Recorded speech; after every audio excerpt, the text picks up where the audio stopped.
Hello everybody. I want to present you the results of a patient with right hypothyroidism. Laboratory changes are classical here for this type of disease.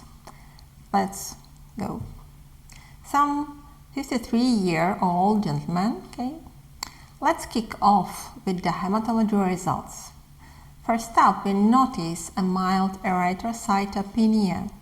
That's a fancy way to say the red blood cell count is a bit on the low side at 3.56. That's amount of cells per 10 to the 12th power. Yes, it's trillion. And here we are talking about SI units. Then a touch of anemia. Hemoglobin stands at 119 grams per liter. That's slightly below the norm. If you have an anemia, the very next thing to check is the type. Normocytic, microcytic, and macrocytic. The telltale sign here is MCV, the mean corpuscular volume, or simply the size of red blood cells.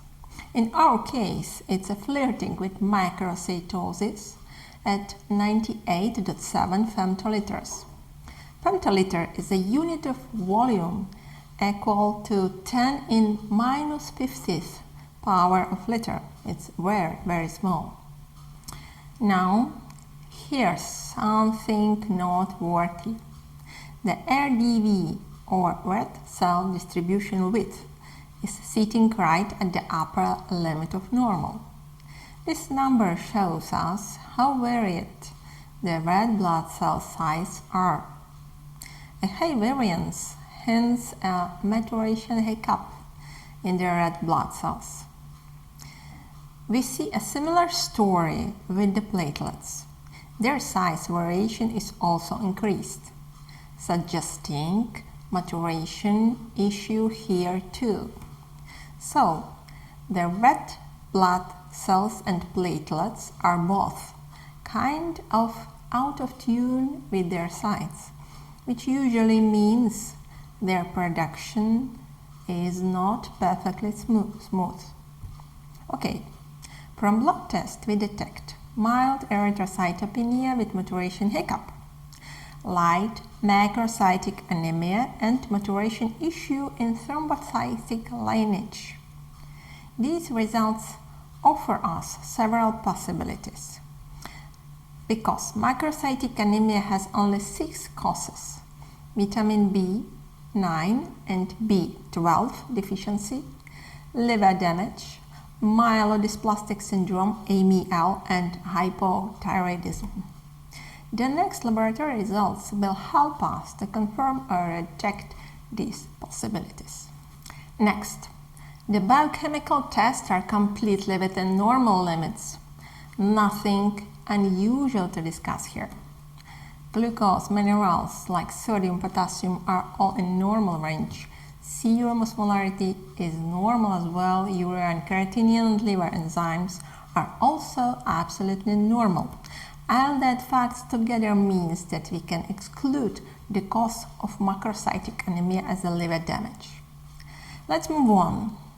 The lipid panel looks pretty scary, with very high total cholesterol and triglyceride levels. To better assess the risk of cardiovascular disease, here's even a nifty tool called eScore2 that estimates your risk of having a heart attack in the next 10 years.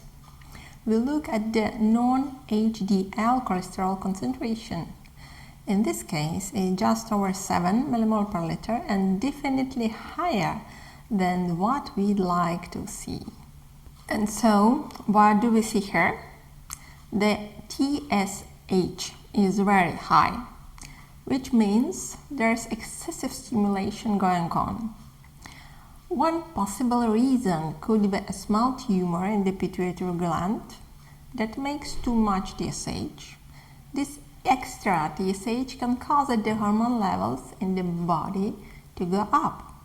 Or the second cause, the thyroid itself might have a problem and is not making enough hormones. Because of this, as you probably know, due to negative feedback, the body sends a strong signal to the pituitary gland to make more TSH. What should we do next? Check the levels of peripheral hormones. If the peripheral hormone level will be high, it's a central hyperthyroidism. If levels will be low, it's a peripheral hypothyroidism.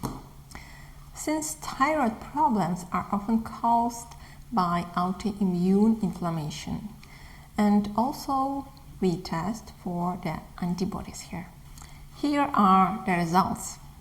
Free T4, free thyroxine is very low, which means we are dealing with hypothyroidism here. The antibodies, anti-thyroglobulin and anti-thyroid peroxidase, are through the roof, indicating signs of autoimmune inflammation. So the final verdict is autoimmune primary hypothyroidism, also known as Hashimoto's disease. Additional related diagnoses include mild macrocytic anemia with impaired erythroid and thrombocytic lineage maturation, and hyperlipidemia. Treatment needs to start with levothyroxine replacement therapy. That's all.